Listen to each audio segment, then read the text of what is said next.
প্রিয় দর্শক, আমি সমতুল নস্কর আর আপনারা দেখছেন নবরূপের সংবাদ।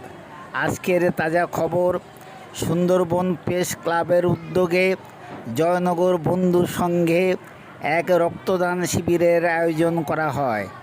এই শিবিরে রক্তদাতাদের হাতে আম্রপলি আম গাছের চারা দেওয়া হয় এবং উপস্থিত ছিলেন জয়নগর পৌরসভার চেয়ারম্যান মাননীয় সুকুমার হালদার এবং আরও বিশিষ্ট ব্যক্তিবর্গ।